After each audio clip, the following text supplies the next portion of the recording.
July the 31st, 2023. Guys, I want to talk about something that's very interesting to me, and I want to give a shout out to Miss Phyllis Tatton, that is a very good friend of not only the channel but of our family. And she has, for the last 8 months since we lost Bandit, one of our Huskies, she has relentlessly sent information almost on a daily basis from around the nation about lost and found dogs and things like that. And she knows how much we appreciate it. But yesterday she sent me a video that's very interesting. I will link it. It's a long one, about I think over an hour and a half. Very interesting, and it's long and drawn out in the sense that it takes a lot of time to go over the subject. And it's about this.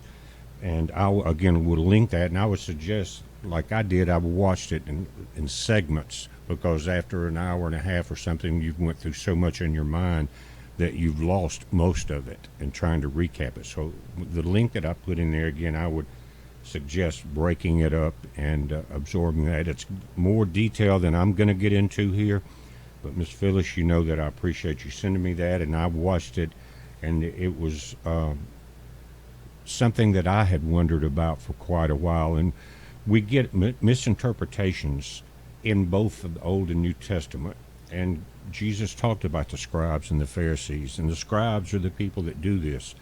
But you've seen it in Genesis, some misinterpretations of the word beguiled, which means wholly seduced, things like that, that we now know has been pretty much corrected. But in a lot of even the Strong's Concordance, you have to watch, because things slipped in before it was caught. And you wonder why you got these serpents representing the medical profession. Now there's another one, not the caduceus, and the other one we'll look at, it's a single serpent. But it has to do with healing and the medical profession, both of them. Again, this came out in 1902. Was the U.S. Army Medical Corps branch plaque. Now the other one you'll see is called the Asclepius, if that's pronounced right. It's six-sided star with a single serpent up the staff. And you can go back to Greek gods and things like that, but one of the older things is in the book of Numbers in the Old Testament. And there's a misinterpretation there, and I want to go through there and point it out, because I've always wondered, and most of you may have had the thought, and you may already know about this, of why we are using a serpent in the medical field. And because the serpent in Genesis was not pro-human life, still not. You can see it in the demonic activities going on now on the earth. So why has the doctors and nurses, again, this is like the ambulances and things like that, why have they adopted that serpent? And I think it goes back to an intentional sleight of hand in the Old Testament by the scribes. I'm going to point it out. It doesn't matter if you agree with me or not. I'm not going to argue about it, and I'm not saying that I'm 100% right, so feel free to do it. I just want to point out what was in the detailed video that, again, Miss Tatton sent me, that I just want to shorten it down and look at this. And what it will do, I think, is make you look at it for yourself. And when you do that, and when you delve into the Bible, you learn things, because you're taking the time to read the only letter that our Father in heaven sent us. And that's the scriptures in many forms. You're going back to the Dead Sea Scrolls, older than that, in the books that we're taking out, like Jasher and Enoch. Those all I consider all of those scriptures, except for a few parts here and there that you've heard me talk about, especially in the New Testament. But anyway, you got two different things here, but why, guys? And I know that one of the local veterinarians here has a massive, it looks like it's made out of pewter or something. I think it's plastic, but it's probably 6 foot high, of the double serpents symbol. And it's just kind of creepy to me. But I think this will maybe open up your eyes at least to study on it and why this came about. Again, it goes all the way back to Moses. Let's take a look at that. Now, you're looking at the software, eSword.com. Again, free download on BPearthWatch.com. It said this is Numbers 21, and I want to go to the second section called the Bronze Serpent. That's what we're dealing with here. And again, Moses never got to see the Promised Land, remember? And he'd struck the stone twice instead of once, but in disobedience. But here, you're going to see something totally different than what most people think, and what even in a lot of studies by scholars, because they're not looking at it correctly. Now, then, in the video that I'm going to link that Phyllis sent me, it is correctly interpreted. And I'm just kind of going straight to it, and then I want you to go there, and it goes in depth and a lot more history behind it. But this gets to the crux of the matter in what I'm trying to do. But again, the bronze serpent, it said, and they journeyed from Mount Hor by the way of the Red Sea to compass the land of Edom. And the soul of the people was much discouraged because of the way.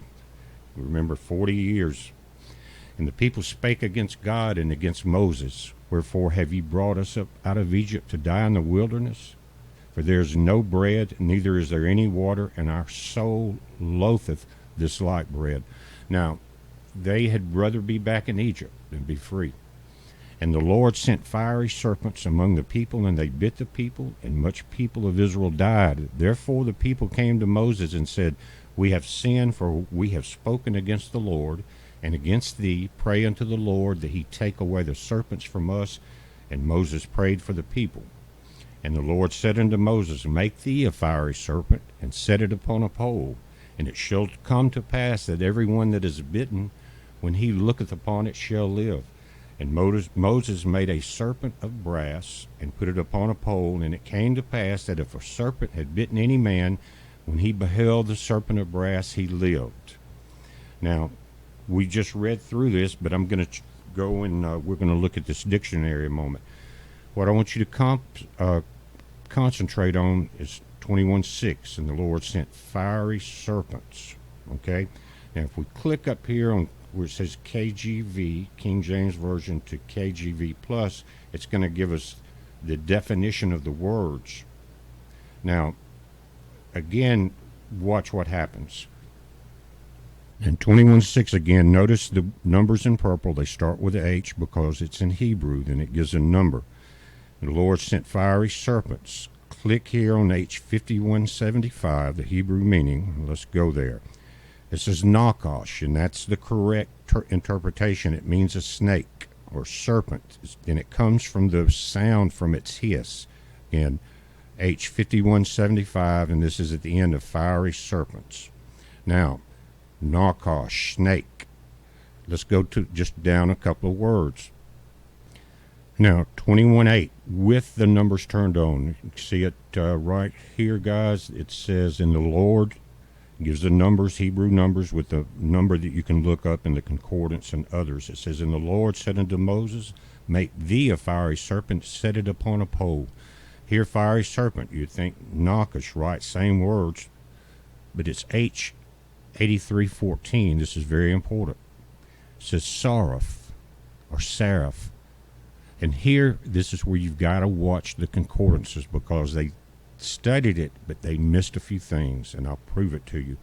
Here it says burning, that is serpent or poisonous, specifically a seraph or symbolical creature from their copper color. That's not what seraph means at all. How they got that, I don't understand it.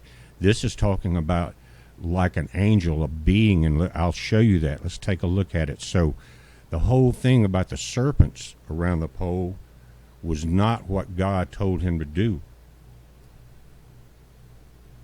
Now, about the only part they had right in that translation, even though the words are the same, going from snake to seraph, but the seraph is what the angels were called. The number of these seraphim also line up with the Jewish tradition. But guys, one of the things they got right was burning, but it was not a serpent. That's not what God was telling him to do.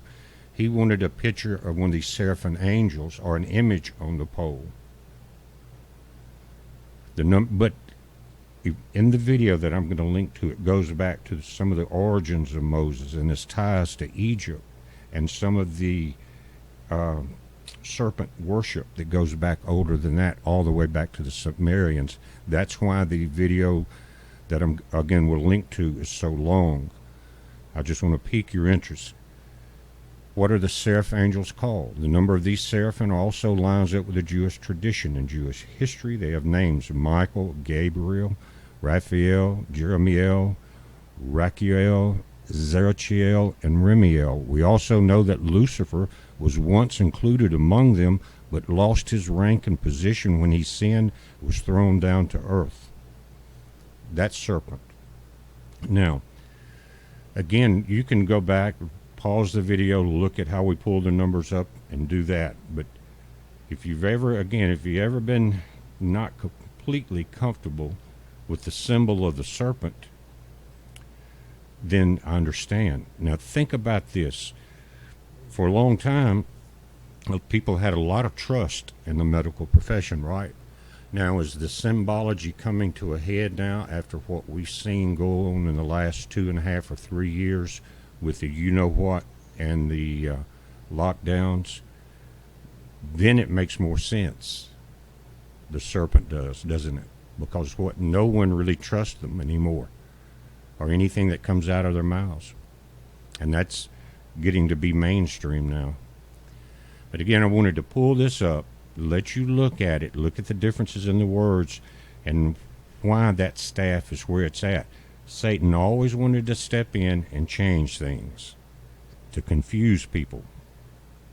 He is the father of lies, and the interpreters got it wrong in the Strong's Concordance. Some of the older ones have it right. You can look for yourselves. Just look up the difference in the words of the Nakash, the snake, and seraph, what the angels were called.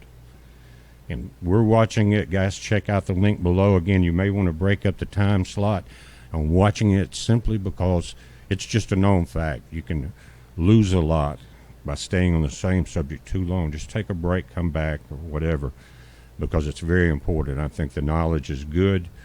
It's actually fantastic. And the guy you're going to meet, if you never met him, he has a YouTube channel.